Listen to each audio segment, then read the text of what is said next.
చోటేబాయ్ బడాబాయ్ కలిసి BRS party కార్యకర్తల ఓట్లను తొలగించడమే టార్గెట్గా పనిచేస్తున్నారని ఎమ్మెల్యే మాధవరం కృష్ణారావు ఆగ్రహం వ్యక్తం చేశారు. కేంద్ర ఎన్నికల సంఘం చేపట్టినటువంటి స్పెషల్ ఇంటెన్సివ్ రివిజన్ ప్రక్రియ హైదరాబాద్ నగరంలో ప్రస్తుతం చర్చనీయాంశంగా మారింది. ఎస్ఐఆర్ అధికారులు బీఎల్ఓలు కాంగ్రెస్ నాయకుల ఇళ్ల వద్దే కూర్చుంటున్నారని ప్రజలు ఆరోపిస్తున్నారు.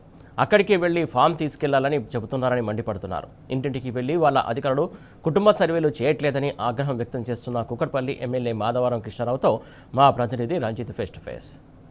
ముఖ్యంగా చూసుకున్నట్లయితే స్పెషల్ ఇంటెన్సివ్ రిపోర్ట్ అనే ద్వారా హైదరాబాద్ నగరంలోని ఇతర ప్రాంతాల నుంచి హైదరాబాద్కు బతుదేరుకు వచ్చినటువంటి ప్రజల ఓట్లు అనేది ఎక్కడ ఉండాలి, జిల్లాలలో ఉండాలా లేకపోతే హైదరాబాద్ నగరంలో ఉండాలా, ఇకపోతే హైదరాబాద్ నుంచి కూడా ఆంధ్రప్రదేశ్ కావచ్చు ఇతర రాష్ట్రాల నుంచి హైదరాబాద్కు వచ్చి జీవనం సాగిస్తున్నటువంటి వ్యక్తుల యొక్క ఓటర్ జాబితా అనేది ఎక్కడ నమోదు చేసుకోవాలనేది కూడా ప్రతి ఒక్కరికి ప్రశ్నార్థకంగా మిగిలింది. దీనిపైన మనతో మాట్లాడడానికి కూకట్పల్లి శాసనసభ్యులు మాధవరం కృష్ణారావు గారు ఉన్నారు. సార్ చెప్పండి, ఈ సర్ కార్యక్రమం ద్వారా ఇతర జిల్లాల వాళ్ళు వచ్చేసి హైదరాబాద్కి జీవనానికి వచ్చిన వ్యక్తులు ఇటు జిల్లాలో ఉండాలా లేకపోతే స్వగ్రామంలో ఉండాలా, హైదరాబాద్లో ఉండాలని ఒక ప్రశ్నార్థకంగా ఉంది. రెండో చూసుకుంటే ఆంధ్రప్రదేశ్కు సంబంధించిన వాళ్ళందరూ కూడా బతుకుదేరు కోసం హైదరాబాద్కు వచ్చిన వాళ్ళు చాలామంది ఉన్నారు. వాళ్ళకి సంబంధించిన వాళ్ళు కూడా మొత్తం అయోమయంగా ఉంది. దీనిపైన మీరు ఎలా స్పందించారు? ఒకటి ఫస్ట్ ఎస్ఐఆర్ ఏదైతే ఎన్నికల కమిషనర్ గారు ఓట్ల కార్యక్రమాన్ని నెరవేర్చమన్నాడో దాన్ని సక్రమంగా జరగట్లేదు. ఎస్ఐఆర్ బిఎల్ఆర్ ఎవరినైతే పెట్టిండ్రో ఆల్ పార్టీస్ పెట్టింది ఒక కాదు, ఫస్ట్ ఆఫీసర్ల బాధ్యత. ఒకటి ఓటర్ లిస్టు ఇచ్చి బిఎల్ఆర్ వాళ్ళకు ఓటర్ లిస్ట్ ఇచ్చి బూత్ వేజ్గా ఇస్తే వాళ్ళకి అడ్రస్ దొరుకుతుంది. వీళ్ళు ఓటర్ లిస్ట్ ఇవ్వకుండా వాళ్ళు ఒమ్మంటే ఏ ఇంటికి పోతారు, రోడ్డు మీద నిలబడి ఇవ్వాలంటే వాళ్ళకి అర్థం కాదు. డోర్ టు డోర్ వెళ్ళాలి, ఓటర్ లిస్టు తీసుకోవాలి. ఓటర్ లిస్టులో ఉన్న వాళ్ళది 2002లో ఉన్నటువంటి వాళ్ళు ఎవరైతే ఉన్నారో చూసుకొని టిక్ పెట్టుకోవాలి, లేనటువంటి పక్కదాన్ని నింపాలి. అది కూడా ఇచ్చి మళ్ళీ 5 days 6 days 4 days 2 daysలో ఎవరైతే బిఎల్ఆర్ ఆఫీసర్ ఇచ్చిరో వాళ్ళ పైన ఫోన్ నెంబర్ ఉంటుందో వాళ్ళకి ఇవ్వాలి. కానీ అట్లా జరగట్లేదు. ఇప్పటికీ 4,80,000 ఉంటున్న కుకట్పల్లి కాన్స్టిట్యున్సీ ఇప్పటికీ 20,000 నుంచి 25,000 ఫామ్సే వంచారు. పంచిన దాంట్లో కూడా అసలు నాకు తెలిసే మటుకు 5,000 కూడా ఇంటికి పోతలేవు. వాళ్ళకి అవగాహన లేదు, వాళ్ళకి ఓటర్ లిస్ట్ ఇవ్వలేదు. నేను తుప్పు మంత్రం చేసేసి దీని ఏదో చేతులు దులుపుకుందామని ప్రయత్నం చేస్తారు. ఇలా ముస్లిం సోదరులం కానీ, క్రైస్తవ సోదరులం కానీ, హిందూ సోదరులం కానీ చాలా మట్టుకు ఓట్లు తీసేసే కార్యక్రమం పెట్టబోతున్నారు. ఇది మంచిది కాదు. ఆ డోర్ డోర్ తిరిగినటువంటి వాళ్ళ దగ్గర కూర్చోబెట్టి సంతకం పెట్టి ఇవ్వండి.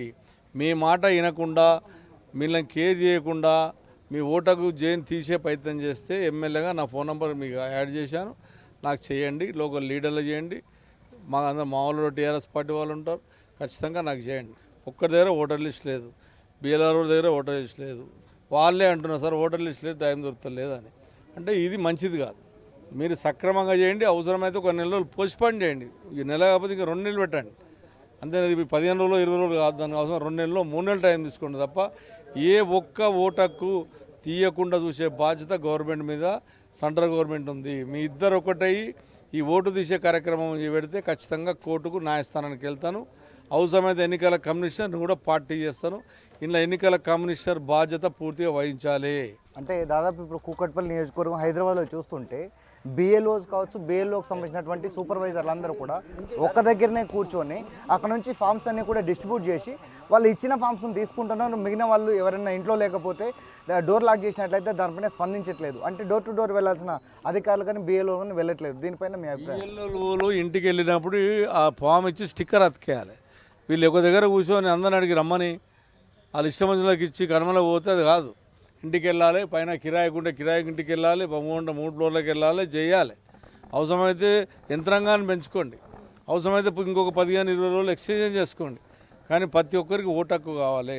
డాక్టర్ అంబేద్కర్ రాసిన అంబేద్కర్ ఏదైతే ఆ రోజున రాజ్యాంగం కలిగించాడో ఖచ్చితంగా ఓటు హక్కు ద్వారా రాజ్యాంగం ప్రకారం ఓటు హక్కు రావాలి. ఓటు హక్కు తీసే అధికారం ఎవరికి లేదు. కాబట్టి సక్రమంగా జరగాలనే నేను ప్రభుత్వాన్ని డిమాండ్ చేస్తూ ఉన్నాను, సెంట్రల్ గవర్నమెంట్ డిమాండ్ చేస్తూ ఉన్నాను, ఎన్నికల కమిషన్ డిమాండ్ చేస్తాను. ఖచ్చితంగా సక్రమంగా జరిగే విధంగా ఎవరైతే ఎన్నికల బాధ్యతలు తీసుకున్నారో, ఎన్నికల అధికారులను అపాయింట్ చేసిందో గవర్నమెంటు, వాళ్ళు ఎవరైతే తప్పు చేస్తారో వాళ్ళ తప్పు చేసిన వాళ్ళని సస్పెండ్ చేస్తే ఇంకోరు భయపడతారు. ఇట్లా మీద చూపెడితే మాత్రం మంచిగా ఉండదు. ఖచ్చితంగా చేయమని చెప్పి నేను డిమాండ్ చేస్తూ ఉన్నాను. ఇంకా చాలా టైం ఉంది. నేను మళ్ళీ తిరుగుతాను, ప్రతి డివిజన్ తిరుగుతాం, ప్రతి బూత్ తిరుగుతాం, మా కార్యకర్తలను తిరగమంటాం. మా పార్టీకి సంబంధించిన వాళ్ళు సుమారుగా 2000 మంది కార్యకర్తలు తిరుగుతున్నారు. వాళ్ళకు కూడా ఇన్ఫార్మ్ చేస్తాం. ఏ ఒక్క ఓటు పోయినా బాధ్యత ప్రభుత్వందే, బాధ్యత ఎన్నికల కమిషన్దే బాధ్యత. ఓటు పోతే వదిలిపెట్టే ప్రసక్తి ఉండదు. సార్, ఇప్పుడు మీరు ఒకటి అన్నారు, 2000 మంది కార్యకర్తలు కూడా తిరుగుతున్నారు. కానీ కొన్ని ప్లేసులలో కాంగ్రెస్ పార్టీ పనిచేసిన లీడర్స్ ఎవరైతే ఉన్నారో వాళ్ళ ఇంట్లోనే కూర్చోబెట్టుకుని BLOలు సూపర్వైజర్లు అందరూ కూడా అక్కడ నుంచి చేసి ఎవరైతే ఇతర అంటే పార్టీలకు అతీతంగా BRS కావచ్చు, BJP కావచ్చు, కాంగ్రెస్ అన్నీ చేయాలి. కానీ అక్కడికి కాంగ్రెస్ పార్టీ నాయకులు కొన్ని టార్గెట్ ఓరియంటెడ్గా ఓట్లు తీస్తున్నారనే ప్రచారాలు జరుగుతున్నాయి. దాంతోపాటు ప్రజలకు కావచ్చు, మీ నియోజకవర్గం ప్రజలకు ఇచ్చే సూచన ఏంటి సార్? నేను అదే చెప్తా ఉన్నాను. ఇక్కడ కాంగ్రెస్ పార్టీ BJP పార్టీ ఒకటైంది. వీళ్ళిద్దరు కలిసి టార్గెట్ చేసి చాలా ఓట్లు తీయాలని ప్రయత్నం చేస్తున్నారు. ఇళ్ళలో కూర్చోబెట్టుకొని BLOలను పిలిపించుకొని మీ ఉద్యోగాలు పోతాయి, మా సపోర్ట్ చేయకపోతే వాళ్ళని బెదిరిస్తున్నారు. కాబట్టి ఆఫీసులను బెదిరిస్తున్నారు. అటువంటి జరగకుండా డోర్ టు డోర్ వెళ్ళాలి, డోర్ టు డోర్ చేయాలి. మీరు పార్టీలకు భయపడి వ్యక్తులకు భయపడి ఉంటే న్యాయస్థానం అనేది ఒకటి ఉంటుంది. మేము న్యాయస్థానానికి వెళ్తాం. ఇది అంటే దాదాపు కేంద్ర ఎన్నికల కమిషన్ పెట్టినటువంటి సర్ కార్యక్రమం ఉందో ఇదంతా కూడా ప్రజలను ఇబ్బంది పెట్టే కార్యక్రమంగా చేపడుతుందని చెప్పేసి ఎమ్మెల్యే మాధవరం కృష్ణారావు చెప్తున్నారు.